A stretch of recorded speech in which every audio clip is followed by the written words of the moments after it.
energi terbarukan, bahan bakar nabati.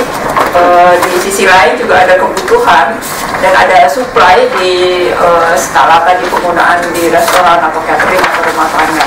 Nah, dalam kerangka tersebut, Palindo, ICCTF, dan juga Bappenas mengadakan pilot proyek pengelolaan biodiesel dari minyak jelantah. Ini merupakan pendekatan swakelola yang dimulai, proyek ini dimulai dari Agustus tahun 2015 dan berakhir tahun November tahun ini. Jadi ini bertujuan untuk membangun semacam demplot bagaimana pengelolaan jelantah menjadi biodiesel yang berbasis pada masyarakat, dan juga ingin mengambil peran dalam pemanfaatan energi terbarukan. Dalam dialog multi pihak hari ini kita akan memiliki beberapa pembicara. Yang pertama saya kira saya persilakan Pak Erwin Widodo, beliau dari ICCTF mewakili dalam pembukaan, dan juga saya minta untuk berinterview. Kemudian nanti ada dari BP POM yang akan menjelaskan tentang penggunaan aman atau tidak aman dan juga regulasi dari penggunaan jelantah. Kemudian yang ketiga itu dari Ari Muhammad. Beliau akan menjelaskan mengenai regulasi pengelolaan limbah minyak goreng. Dan berikutnya adalah akan ada presentasi dari wakil warga RW 03 Jagakarsa yang terlibat di dalam proyek ini. Dan berikutnya masih ada dari Bapak Widianto yang menjelaskan tentang aspek sosial budaya untuk keberlanjutan pengolahan minyak jelantah menjadi biodiesel. Dan saya kira terakhir nanti akan ditutup dari Palindo Bapak Rudi Gusla. Untuk yang pertama saya persilahkan Pak Erwin Widodo, silakan Pak Erwin. Pemanfaatan bahan bakar dari fuels ya, dari fosil, bensin, solar, yang kemudian melepaskan emisi yang tinggi. Nah, ada yang menjadi tren baru adalah penggunaan bahan bakar nabati, jadi yang sumbernya dari bisa dibilang tumbuhan, misalnya dari sayur dan sawit. Bahan-bahan yang sebenarnya turunannya dari sawit juga atau minyak yang sudah ada, dan itu abundant, bisa didapatkan di mana saja. Tinggal bagaimana mekanismenya untuk bisa kita gunakan kembali. Dan ternyata setelah dilakukan beberapa kajian, ya bisa menggantikan dan kita pikir itu sebetulnya efektif. Tapi coba mungkin nanti kita lihat ke depan kira-kira seperti apa sih kebutuhannya gitu. Bapak Ibu mungkin juga bisa lihat yang kita mas kategorikan sebagai bahan bakar nabati yang mungkin yang warna coklat ya. Ini adalah proyeksi kebutuhan yang diperkirakan tahun 2012 sampai 2025. Yang kita harapkan sebetulnya dengan jumlah manusia yang lebih banyak, jumlah usia antara 12 sampai 25 saja penggunaan gorengan itu harusnya kan produksinya bisa kita dapatkan lebih banyak ya. Bahkan kita turun ke jalan depan situ saja saya lihat ada 5 tukang gorengan itu beneran kamu. Nah, di satu sudut itu adalah potensi yang bisa kita dapatkan, tapi di sudut lain itu adalah saingan juga untuk upaya ini. Nah, kami sebetulnya berharap angka coklat yang warna coklat itu lebih kurang bisa setidaknya 2 kali dari itu. Nah, cuma karena masalahnya bahwa pada waktu ini masih diproduksi dalam bentuk sebagai sumber makanan, dan kemudian pada waktu diolah ini menjadi bahan bakar nabati yang masuk dalam kategori bahan bakar untuk kendaraan, ternyata regulasinya berbeda. masih belum ada di tempat kita ini di Indonesia yang secara clear ya, secara jelas menunjukkan bahwa bahan ini tuh untuk bisa mendapatkan izin penjualannya itu masih susah. Berikutnya Mas.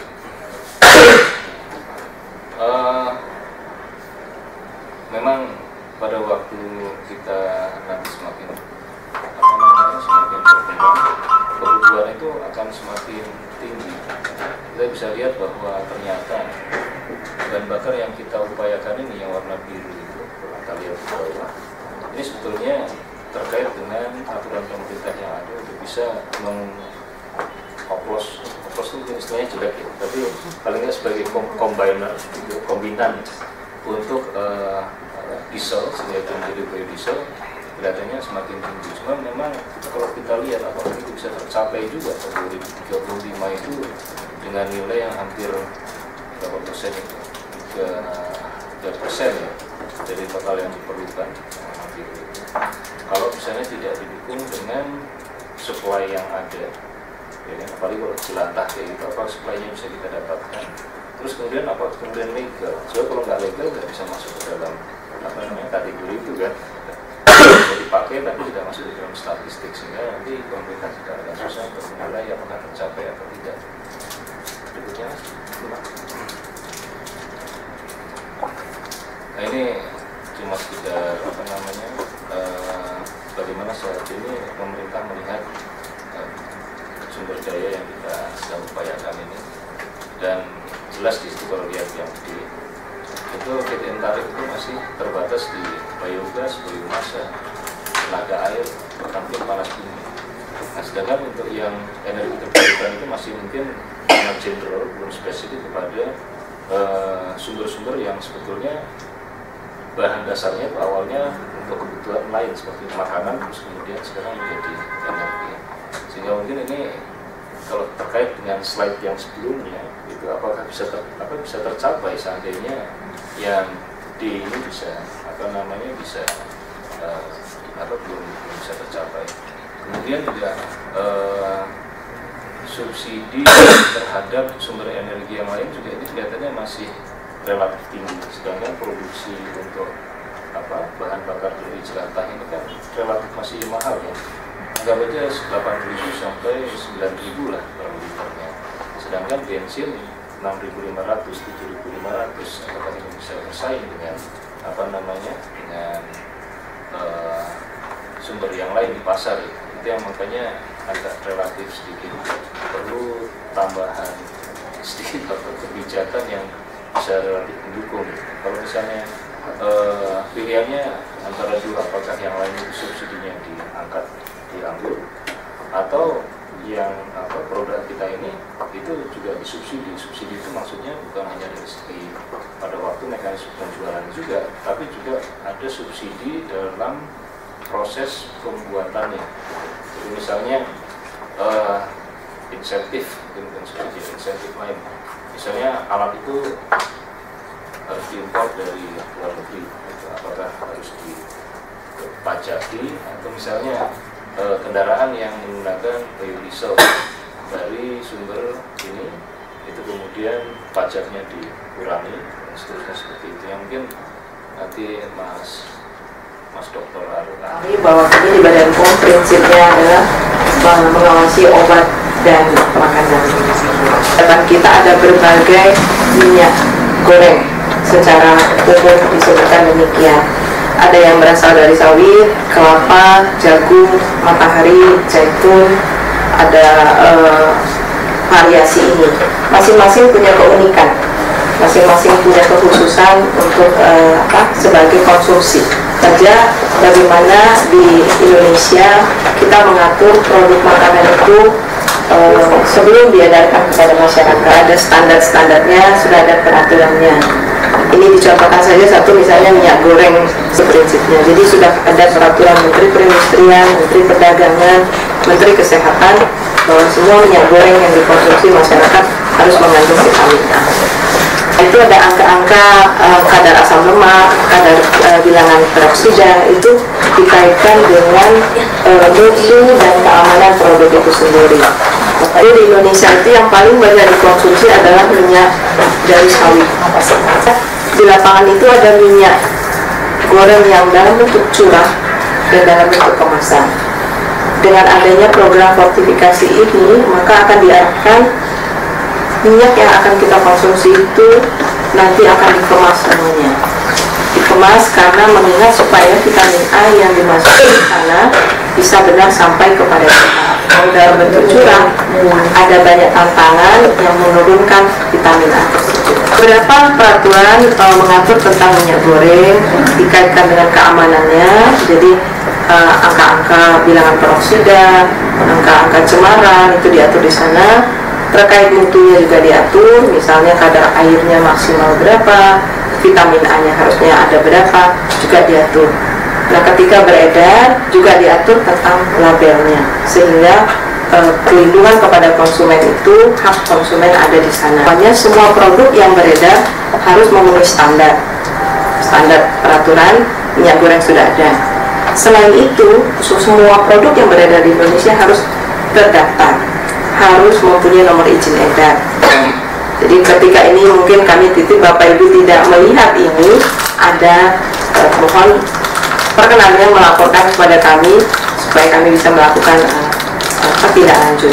Biar bagaimanapun angka vitamin A akan turun karena terkena panas, karena cahaya dan sebagainya, sehingga nanti di peredaran minimal kandungannya 20. Sudah dihitung dengan berbagai studi di Indonesia, angka 20 itu dan kita terpapar minyak goreng setiap hari itu sudah bisa membantu kita untuk sedikit mengatasi kekurangan vitamin A di Indonesia. Nah, ini sistem yang kita lakukan di Badan POM, kita sebut di bagian yang hijau itu pre. Sebelum diedarkan, kita akan menilai produknya berdasarkan data-data yang mereka miliki, yang mereka submit, mereka berikan kepada kami.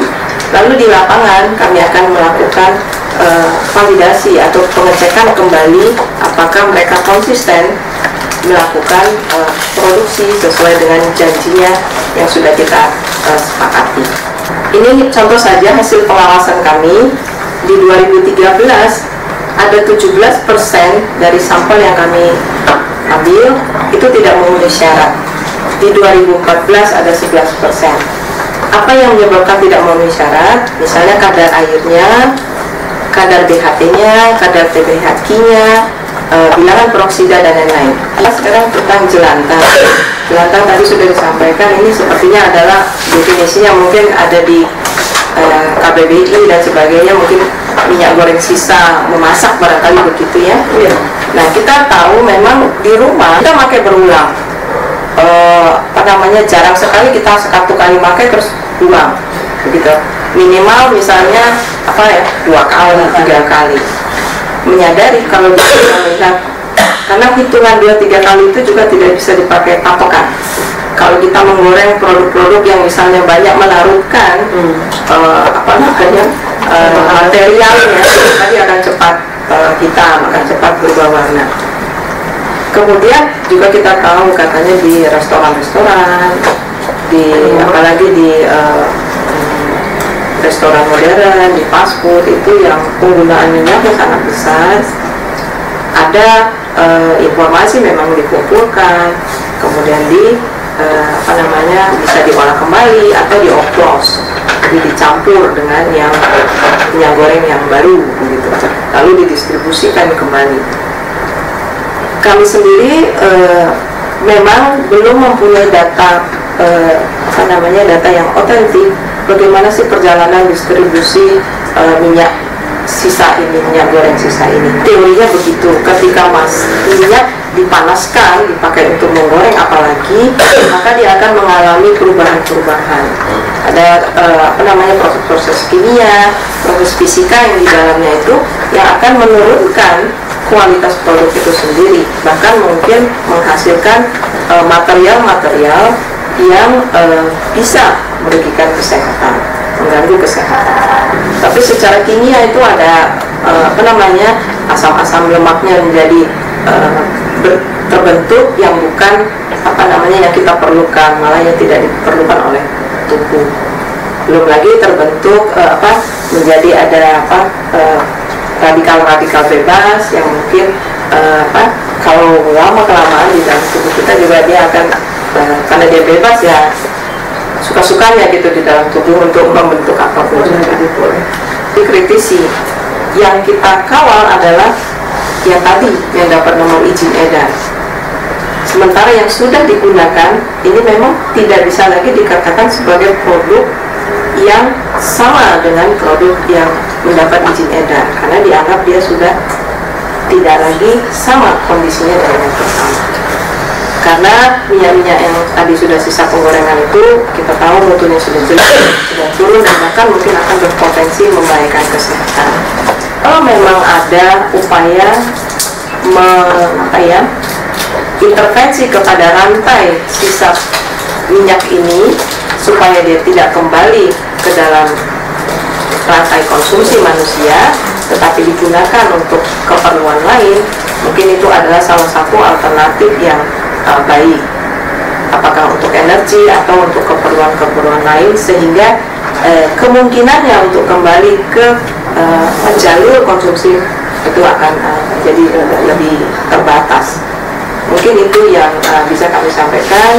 Kami dari pemerintah khususnya dari Badan POM siap untuk bekerja sama dengan Pemalindo dan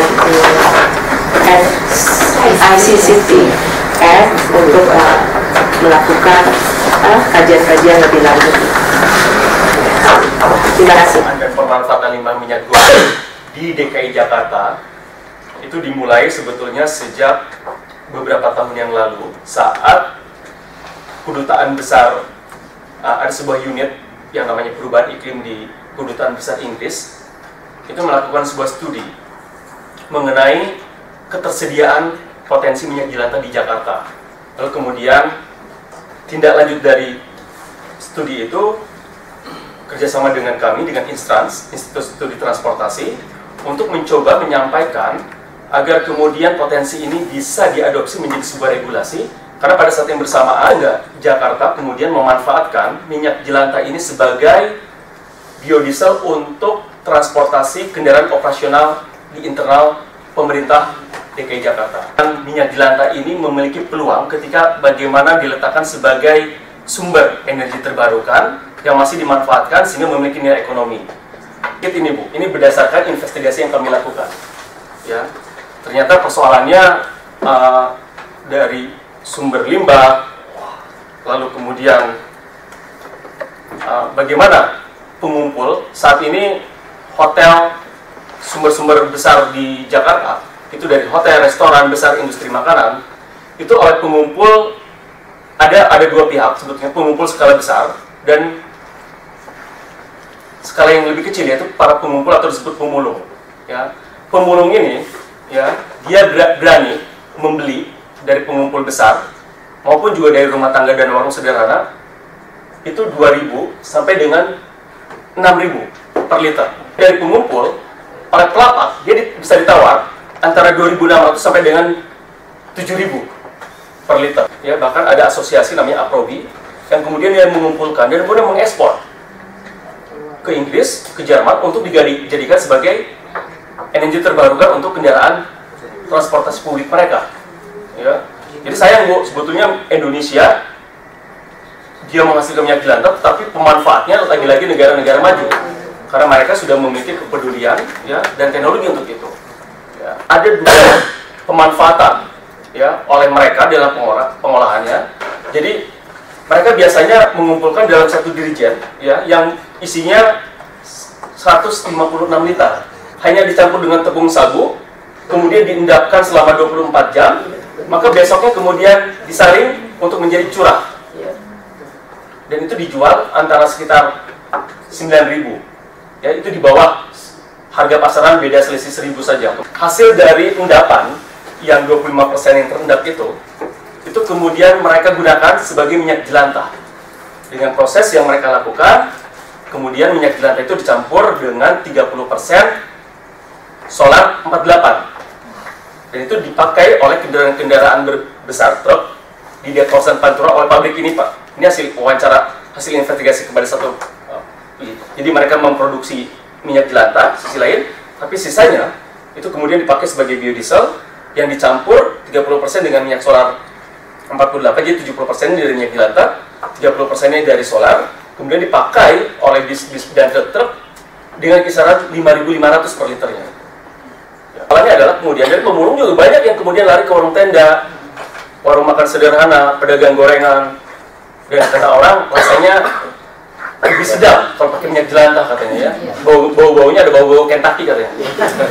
Saya tidak meragukan apa yang disampaikan oleh BP POM.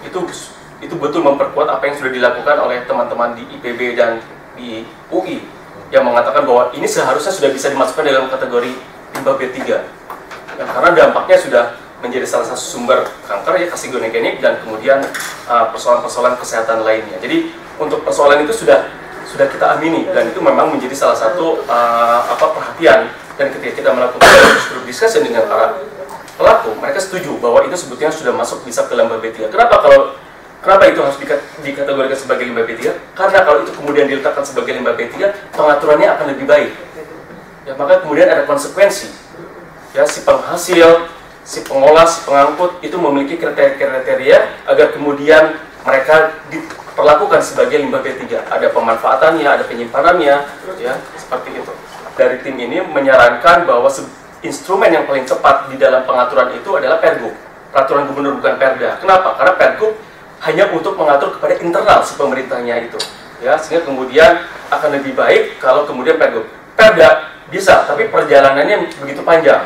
Kita harus bisa meyakinkan anggota dewan dan kemudian memiliki konsekuensi yang lebih serius sebetulnya. Jadi dari hasil hitungan-hitungan dari studi yang sebelumnya dilakukan, itu sebetulnya sangat dimungkinkan bahkan supply, ya, ketersediaan untuk minyak jelantah itu mampu skala di atas 50 liter per hari. Ini kalau sasaran mereka adalah restoran, hotel berbintang 3 dan hotel bintang 3. Kenapa kita pada waktu itu belum berani kepada masyarakat? Karena kita sangat ragu dengan penegakannya seperti apa. Instrumen seperti apa yang bisa mendorong keterlibatan masyarakat? Membuat aturan bisa, tapi kalau implementasinya tidak bisa berjalan, percuma. Maka kemudian kita sasarannya adalah restoran. Kenapa? Karena perizinannya sudah melekat. Di dalam izin hotel bintang, waralaba, itu ada instrumen yang namanya penaatan terhadap lingkungan. Nah, sehingga kemudian tidak perlu lagi ada izin-izin baru. Potensi, ya, minyak jelantah yang ada di Jakarta, ya, itu sekitar 177.274 liter per bulan. Sehingga harapannya kemudian kalau ini dijadikan sebagai bahan bakar operasional kendaraan di DKI Jakarta, kekhawatiran yang terjadi di Bogor bisa terhindarkan. Nah, ini lingkup pengaturan, Bu. Jadi lingkup pengaturan saya belum berani menyampaikan draftnya karena saya harus menjamin kepada mereka bahwa ini proses yang saat ini sedang digulirkan. Sebentar lagi mudah-mudahan secepatnya akan diterbitkan oleh pemerintah Provinsi DKI Jakarta. Kita mengatur tentang pengumpulan, ada pengangkutan, ada pemanfaatan dan penataan. Yang masing-masingnya para pihak, pengumpul, pengangkut, pemanfaatan, itu ada satu ketentuan tersendiri. Mereka harus memiliki izin AMDAL, mereka harus memiliki izin pengelolaan dan pemantauan lingkungan, termasuk izin semacam surat pernyataan kesanggupan, ya, pengelolaan dan pemantauan lingkungan hidup. Yang ini kemudian menjadi salah satu pintu masuk kalau ingin meletakkan isu ini ada instrumen lingkungannya. Jadi kita tidak hanya berbicara aspek kesehatan, tapi juga aspek lingkungan yang begitu besar. Sudah baguslah apa yang dilakukan oleh teman-teman Kompalindo dengan dukungan STF, dengan contohnya yang ada di Jakarta dan kemudian masyarakat yang ada di Jakarta, ini semakin memperkuat apa yang hendak kita perjuangkan, gitu ya. Ini sudah tegas aturan yang ada saat ini melarang pemanfaatan limbah minyak goreng atau kita sebut sebagai minyak jelantah untuk dipakai sebagai kegiatan konsumsi atau sebagai bahan pangan dan atau hewan. Yang dari BP POM sampai saat ini belum ditetapkan ya limbah minyak goreng sebagai bahan pangan ya. Belum. Itu yang menjadi salah satu mungkin tantangan kalau kemudian, dan saya pikir BP POM tidak akan ragu-ragu kalau minyak jelantah dikategorikan sebagai limbah B3 ya. Jadi begitu saja Bu moderator, saya kembalikan. Terima kasih. Terima kasih.